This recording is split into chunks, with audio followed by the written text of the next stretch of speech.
Hello, everyone, and welcome back to Where the Red Fern Grows Read Aloud. Today, we are jumping into Chapter 15.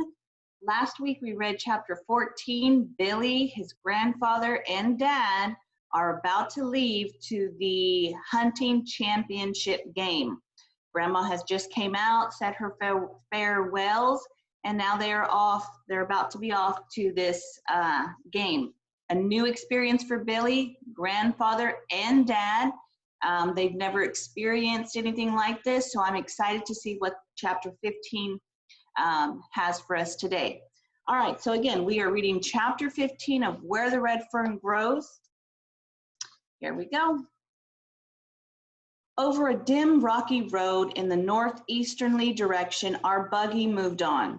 I noticed that the road stayed at the edge of the foothills and always in sight of the river. About the middle of the afternoon, we stopped at a small stream to water the team. Papa asked Grandpa if he intended to go all the way to the campground before stopping. No, he said, I figure we pull up for the night when we reach Bluebird Creek. With a good start early in the morning, we can make the campgrounds in plenty of time to pitch our tent and set up camp. Late that evening, we reached Bluebird Creek. We didn't set up our tent with the tarp. We made a lean-to and built a large fire out in the front of it. While Grandpa watered the team, Papa and I carried our bedding to the shelter and made down our beds. Grandpa said, while we're cooking supper, you go see your dogs, feed them, and fix them a warm bed. I figured to cook them some cornmeal mush, I said. That's what they're used to eating. Mush, Grandpa growled. They're not going to eat mush, not if I can help it. We walked over to the grocery box, mumbling as he did, mush. A hound can't hunt on a belly full of that stuff. He came back, handing me 2 large cans of corned beef hash, saying, here, reckon they'll eat this. I wanted to hug my old grandpa's neck. Sure, Grandpa, I said, they'll love that. Opening the cans, I dumped it out on the piece of bark in front of old Dan. He sniffed it and refused to eat it. I laughed, for I knew why. While I was opening the other can, Grandpa came over. What's the matter, he said. Won't he eat it? Sure, Grandpa, I said, he'll eat, but not before little Ann gets her share. With the second can open, I fed her on another piece of bark. Both of them started eating at the same time. With an astonishing look on his face, Grandpa exclaimed, well, I'll be darned. I've never seen anything like it. Why, I've never seen a hound that wouldn't eat. Did you train them to do that? No, Grandpa, he said. They've always been that way. They won't take anything away from each other. And everything they do, they have to do it as one. Papa had overheard the conversation. He said, do you think that's strange? You should have seen what I saw one day. One of the girls threw a cold biscuit out in the yard to old Dan. He stood and looked at them for a bit, then picking up both of them up in his mouth, he trotted around the house. I followed just to see what he was going to do. He walked up in front of the doghouse, laid them down, and growled. Not like he was mad. It was a strange kind of growl. Little Ann came out of the doghouse, and each of them ate a biscuit. Now, I saw that with my own eyes. Believe me, those dogs are close to each other, real close. After Papa had stopped talking, silence settled over the camp. Grandpa stood staring at the dogs. In a slow voice, as if he were picking his words, he said, you know, I've always felt like there was something strange about those dogs. I don't know just what it is, and I can't exactly put my finger on it yet. I can feel it. Maybe it's just my imaginations. I don't rightly know. Turning to my father, he said, did you ever notice the way they watch this boy? They see every move he makes. Papa said, yes, I've noticed a lot of things they have done. In fact, I can tell you a few things you would never believe. But right now, here's something you had better believe. Supper is ready. While I was helping myself to a hot Dutch oven cornbread fried potatoes, and a side of meat, Grandpa poured the coffee. Instead of 2 cups I expected to see, he set out 3 and filled them to the brim with a strong black liquid. I have never been allowed to drink coffee at home and didn't exactly know what to do. I glanced at Papa. He seemed to be too busy with his eating and pay any attention to me. Asking the bull by the horns, I reached over and ran my fingers across the cup handle. I held my breath and I walked over and sat down by the post oak stump. Nothing was said. Grandpa and Papa had paid no attention to what I did. My head swelled up as big as a number 4 wash tub. I thought, I'm not only big enough to help Papa with the farm, now I'm big enough to drink coffee? With supper over and the dishes washed, Grandpa said, well, we had better turn in as I want to get an early start in the morning. Long after Grandpa and Papa fell asleep, I lay thinking of the big hunt. My thoughts interrupted when the wonders of the night began to stir in the silence around us. From the ridge on our right, a red fox started barking. He was curious and, in a small way, challenging the intruders that had dared to stop in the wild domain. From far back in the Flinty Hills, a mountainous called the hoot owl floated down in the silent night. It was the mating call and was answered from a distant mountain. I could hear the stamping feet of the horses and the grinding, crunching noises made by their strong teeth as they ate the lard. Yellow kernels of corn in their feed box. A night hawk screamed when he winged his way through the starlight night. An eerie screech from the trees close by made shivers run up and down my spine. It was a screech owl. I didn't like to hear the small owl, for there was a superstition in the mountains concerning them. It was said that if you heard one owl, it meant nothing at all, but if you hear more than one, it meant bad luck. I lay to listen to the eerie twittering sounds. It was coming from the left of our camp. The creepy noise stopped, and for several moments, there was silence. When next I heard the cry, it was coming from the right. I sat up in alarm. Had I heard 2 owls? My movement had awakened Grandpa. In a sleepy voice, he asked, "What's the matter? Can you sleep? Are you sitting up? What are you sitting up like that for?" "Grandpa, I heard 2 screeches," I said. Grunting and mumbling, he sat up. Rubbing the sleep from his eyes, he said, "You heard 2 screech owls? Why, that's nothing. I've heard 2. Oh, I see. You're thinking of the bad luck superstition. There's nothing to that, nothing at all. Now you lie down and go to sleep. Tomorrow is going to be a big day." I tried hard to fall asleep, but I couldn't. I couldn't get the owls out of my mind. Had I really heard 2?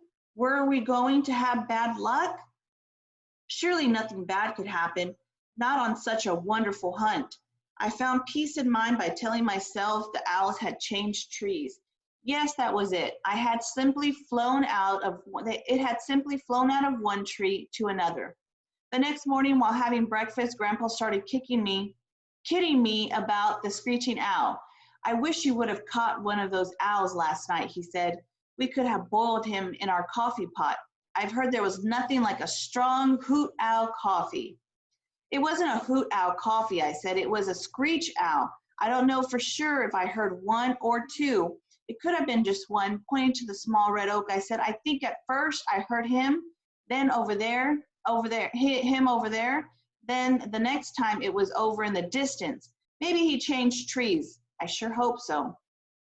Grandpa saw I was bothered. "You don't believe the hogwash superstition, do you? Bad luck? Bah, there's nothing to it." Papa laughed and said, "The mountains are full of the jinx stuff. If a man believes it all, he'll go crazy." The encouraging words from Papa and Grandpa helped me, but there was still some doubt. It's hard for a young boy to completely forget things like that. Breakfast was over, our gear stowed back in the buggy. We left Bluebird Creek. On the next day, Grandpa drove a little faster than he had on the previous one. I was glad of this, for I was anxious to reach campground.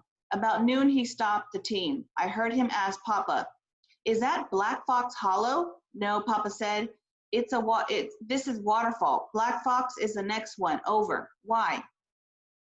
Well, Grandpa said there's supposed to be a white flag in the mouth of the Black Fox. That's where that's where we leave the road. The camp is at the river bottoms. By this time, I was so excited, I stood up in the buggy box so I could get a better view. Maybe you ought to step them up a little, Grandpa, I said. It's pretty late. It's getting pretty late. Papa joined in with the loud laughter. You take it easy, he said. We'll get there in plenty of time. Besides, these Mars can't fly. I saw the flag first. There it is, Grandpa, I shouted. Where? He said. Over there. See, tied to the grapevine? As we left the main road, I heard Papa. Boy, look at those tracks. Sure has been a lot of traveling on this road. The smoke over there must be coming from the camps, Grandpa said. When we came inside of the camp, I couldn't believe what I saw. I stared in amazement. I had never seen so many people at one gathering. Tents were spread all over an acre and half the grounds. All colors, shapes, sizes. There was odd-looking cars, buggies, wagons, and saddle horses. I heard Grandpa almost say in a whisper, I knew there would be a lot of people here, but I never expected so many. I saw the astonishment look on my father's face. Off to the side of the camp, under the large black gum tree, we set up our tent. I tied my dogs to the buggy. I fixed a nice bed for them under it. After everything was taken care of, I asked if I could look around the camp.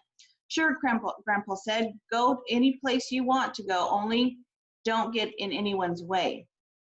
I started walking to the large camp. Everyone was friendly. Once I heard a voice say, that's the boy who owns the 2 little red hounds. I've heard they're pretty good. If my head had gotten any bigger, I know it would have burst. I walked on as straight as a canebrake cane. I looked at the hounds. They were tied in pairs here and there. I had seen many coon hounds, but none that could equal these. There were redbones, blue ticks, walkers, and bloodhounds. I marveled at their beauty. All were spotless, clean, and slick as glossy coats.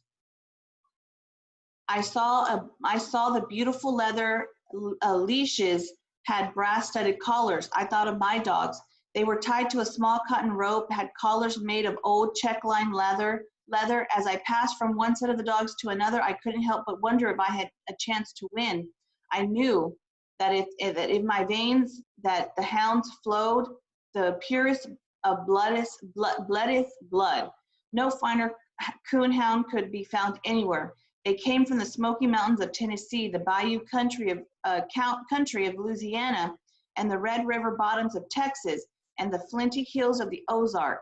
Walking back to the camp, I could feel the cold fingers of doubt squeezing in my heart. One look at my dogs dove all doubt away. In the eyes of little Ann, it seemed I could read this message. Don't worry, just wait. We'll show them. That night, Grandpa said, tomorrow they'll have a contest for the best looking hounds. Which one are you going to enter? I told him I didn't think I'd enter any of my dogs. They were so little. I didn't think they had a chance. Grandpa got all huffed up. He said, it doesn't make any difference how they are, how little they are.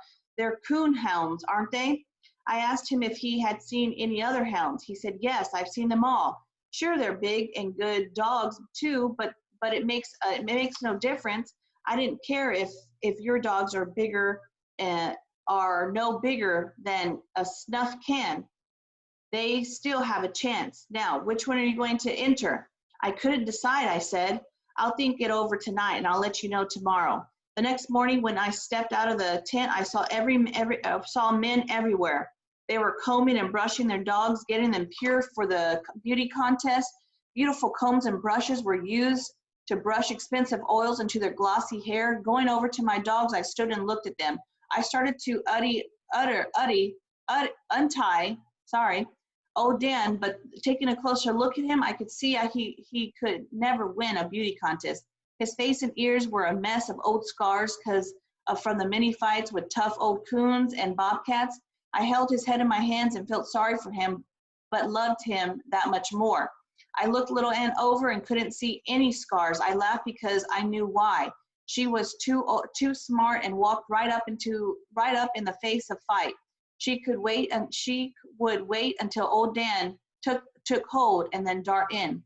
I untied her rope and walked her over to our tent. My father and grandfather were gone. No doubt they were over in the tent visiting old friends and making new ones. Looking around to find something I could use to groom my dog, I saw Grandpa's old open suitcase. There right on top was the very thing I needed, his beautiful bone-handed hairbrush and an ivory comb. Picking them up, I turned over and over in my hand. Little Ann stood looking at me. Impulsively, I reached down and racked her from the shoulder to hip with the brush, raked her from shoulder to hip with the brush. She seemed to like it. I knew I shouldn't do it, but I decided to use them. Knowing I had no oils, I got some butter from our grocery box. With the homemade butter and Grandpa's hair set, I brushed her until she shone. All the time I was grooming her, she tried to lick the butter from my hands.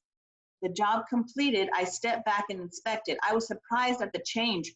Her short red hair glistened and every one was in perfect place. Shaking my fingers at her, I said, "If you lay down and roll, I swear you out," although I knew I wouldn't.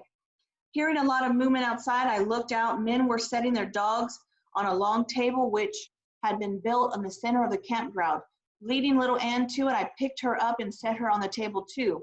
I told her to act like a lady. She wagged her tail as though she understood. I untied the rope and stepped back. After the other dogs had lined up, the judging started. 4 judges walked around and around the tables, looking at them from all angles. When one of them would point at the hound, he was taken down and eliminated from the contest. Dog after dog was disqualified. Little Ann was still on the table. My eyes were wide, my throat dry, my heart thumping. One judge stopped in front of little Ann. My heart stopped too. Reaching over, he patted her on the head. Turning to me, he asked, "Is this your dog?" I couldn't speak. I just nodded my head. He said, "She's a beautiful hound." He walked on down the line. My heart started beating again. There were 8 dogs left. Little Ann was still holding her own. Then there were 4. I was ready to cry. 2 more were taken down. Little Ann and a big Walker hound owned by Mr. Kyle were the only ones left. The judge couldn't seem to make up their minds. Everyone started shouting, "Walk them, walk them." I didn't know what that meant. Mr. Kyle and I were told to go to the end of the table. Our dogs were placed at the other end. Mr. Kyle snapped his fingers and called his dog. The big hound started walking towards his master. What a beautiful sight it was. He walked like a king. His body was stiff and straight, his head high in the air. His large muscles quivered and jerked under his glossy coat, but something went wrong. Just before he reached the end, he broke his stride, turned, and jumped down from the table. A low murmur ran through the crowd. It was my turn. 3 times I tried to call little Ann. Words were just coming out. My throat was too dry. The vocal cords refused to work, but I couldn't snap my fingers. That was all I needed. But I could just snap my fingers. That was all I needed. She started towards me. I held my breath. There was silence all around me. As graceful as a queen, she held her head high in the air, her red tail arched in a perfect rainbow. My little dog walked down the table with her warm gray eyes staring straight at me. Only she came. Walking up to me, she laid her hand on my shoulders. As I put my arms around her, the crowd exploded. During the commotion, I felt hands slapping me on my back. I heard the words, "Congratulations," time after time. The head judge came over and made a speech. Handing me a small silver cup, he said, "Congratulations, son. It was justly won." The tears rolled down. I gathered my dog up in my arms and walked over to the tent. Grandpa followed, proudly carrying the cup. That evening, the head judge stepped up on the table. He had a small box in his hand. He shouted, "Over here, men, I have some announcements to make." We all gathered around. In a large voice, he said, "Gentlemen, the contest will start tonight. I'm sure most of you men have been in these hunts before. For those of you who haven't, I will explain the rules. Each night, 5 sets of dogs will be out to hunt. A judge will go along with each pair of hounds. Every morning, the judges will turn in the night's catch. The two hounds that tree the most coons will qualify for the championship runoff. The other 4 sets will be eliminated from the hunt. Of course, if there is a tie, both sets will qualify. On the following nights, only those hounds trying the first night's score or getting more will be in the runoff. Now, gentlemen, this hunt must be carried out in a sportsmanlike way. If the coon is treed where he can't be caught, such as in a bluff, it will not be counted. You must catch the coon, skin it, turn the hide over to your judge. You're allowed to take an axe, a lantern, and a gun with a bird shoot, which you will use to get the coon out of the tree. 25 sets of hounds have been entered in the hunt. In this box, I have 25 cards. Everyone in the contest will now line up for the drawing. The card you draw will tell you what night your hounds are to hunt. Walking along the line, I noticed the beautiful red coats, the caps, the soft leather boots worn by the other hunters. I felt out of place with my faded blue overalls, old sheepskin coat, and scruffed and worn shoes. But to be a wonderful man made no difference. They treated me like a man and even talked to me like a man. When it came my time to draw, my hand was shaking so hard I could hardly get it in the box. Pulling the cards out, I saw I had drawn the 4th night. After the hunters had left, we stood around campfire sipping some black coffee and listening to the baying of the hounds. Time after time, we heard the tree bark. Once 2 hounds came close to the camp. Hot on trail, we listened to their steady bawling. All at once, they stopped. After several minutes of waiting, a hunter said, "You know what? That coon took to the river and in some way has fooled those dogs." Another one said, "Yes, sure, it sure has." A friendly hunter looked at me and asked, "Do you think he could have fooled your dogs?" Thinking the question over, I said, sometimes when I'm hunting, away back in the mountains or down on the river, I'm singing a little song I made up myself. On one of the verses goes like this: "You can swim in the river, old misty ringtail, and play your tricks out one by one. It wouldn't do any good, oh Mr. Ringtail. My little Ann knows every one." The hunters roared with laughter. Some slapped me on the back. Tired and sleepy, but with a smile on my face, I went off to bed. The next morning, 2 blue tick hounds from the Smoky Mountains of Tennessee came out in the lead with 3 big coons to their credit. The other 4 sets were eliminated. The next morning, all 5 sets of dogs were eliminated. None had been tied to the blue ticks.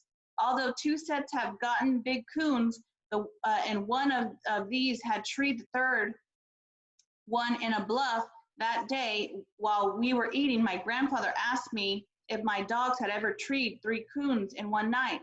I said, "Yes, 4 different kinds, but that's all. Where do you think we should hunt on our night, Papa?" I told him Papa asked, I told him if we could get our judges to go with us in the buggy, we could be better off if we could go far down river and get out of the range where other dogs had hunted. He said, "That's a good idea. I'll go see the judges about it."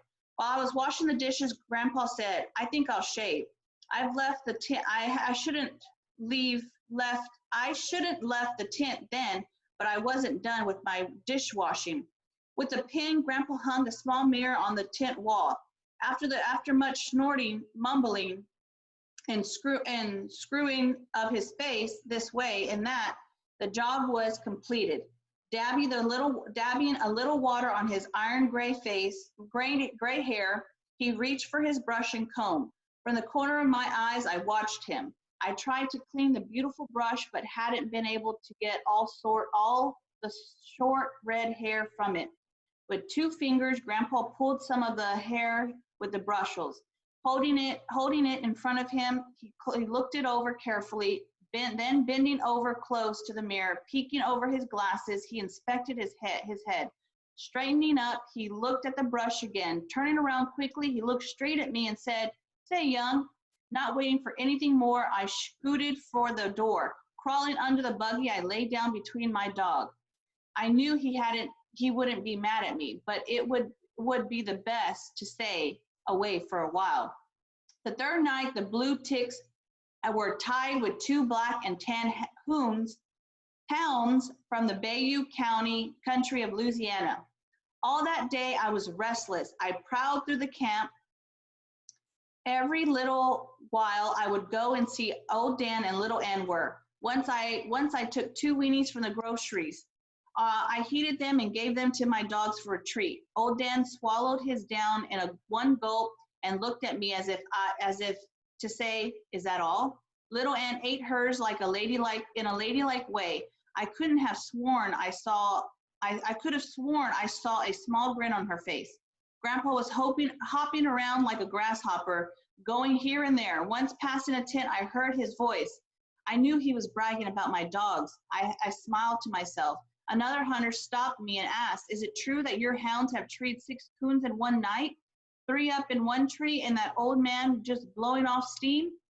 Or is that old man just blowing off steam?" I told him my grandfather had a little steam, but he was the best grandpa a boy ever had. He patted me on my head, turned, and walked away laughing. All right, that is the end of chapter 15 of Where the Red Fern Grows. Billy made it to the championship campground site, and he picked his card. He is going to be hunting on the 4th night. Chapter 16, I believe, will go into that night, but till then, Billy has experienced so much from this championship hunt. I am excited to see how he does, and just looking forward to it. Remember, there are questions that do need to be submitted for each of these chapter read-alouds, so make sure you're thoroughly staying along with the YouTube videos I do. And of course, any questions, let me know. All right, thank you. See you tomorrow.